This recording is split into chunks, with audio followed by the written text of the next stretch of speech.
Berapa atasanmu sanggup memberi gaji sehingga begitu enteng kau tinggalkan sholatmu? Apa yang dijanjikan istrimu sehingga begitu enteng kau berikan yang haram? Hanya rayuan sesaat, padahal dia pun akan meninggalkanmu sebelum masa tua tiba. Apa yang dijanjikan anak-anakmu? Ayah, kami akan menjagamu di hari tuamu nanti, maka berikan kami yang kami inginkan. Belikan kami rumah yang besar, belikan kami kendaraan yang mewah. Nanti setelah hari tua kami akan menjagamu, kata mereka.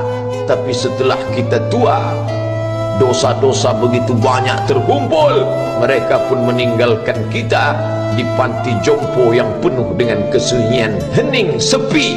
Suara cucu tak terdengar menangis, karena mereka pun malu mengakui kita sebagai orang tua. Suapkanlah yang haram ke mulut mereka, berikanlah yang batil ke dalam perut mereka. Itu hanya akan menjadi azab di dunia sebelum hari kiamat tiba.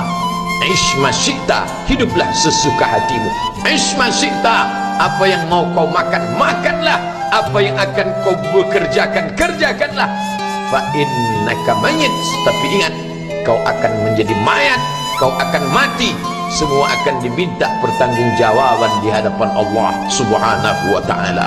Hari ini orang boleh tertawa, hari ini orang boleh merasa dunia dia yang punya, tapi sampai masanya yang hijau akan berubah menguning, yang kuning akan mati, yang mati akan menjadi debu, yang debu ditiup angin hampa tak bermakna. Lalu apa yang akan dibawa menghadap Allah Subhanahu wa ta'ala? Amal saleh.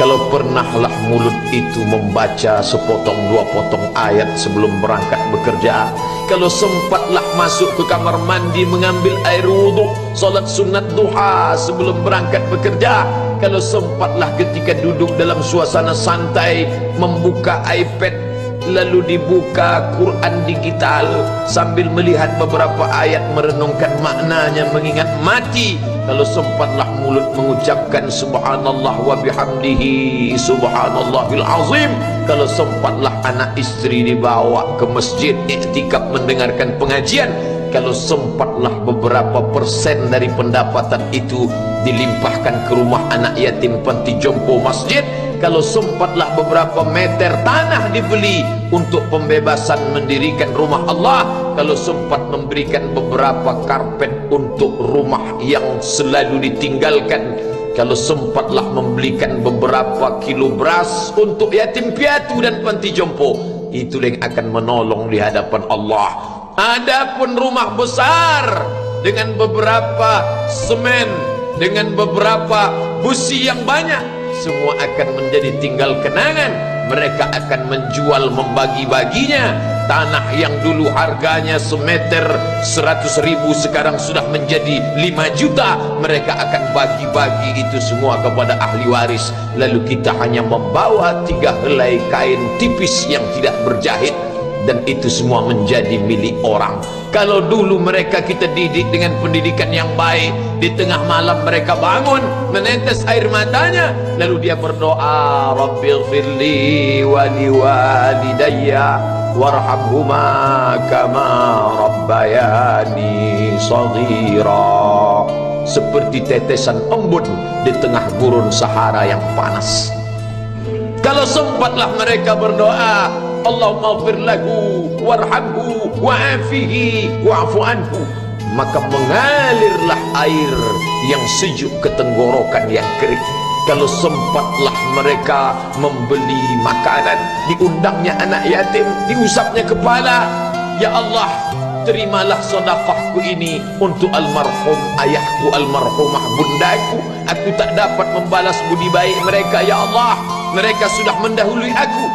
Maka akan mengalirlah itu sebagai berlipur lara di tengah alam barzakh sementara kiamat tiba. Tapi kalau mereka hanya dididik dengan keduniawian, dididik dengan kemewahan, disumbat mereka dengan materi, tak pernah diingatkan pada mati.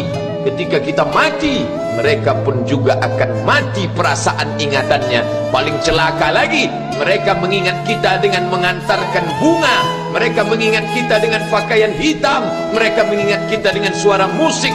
Mereka mengingat kita dengan memajang foto kita besar-besar di dalam rumah, dan itu hanya menjadi penghalang rahmat Allah turun.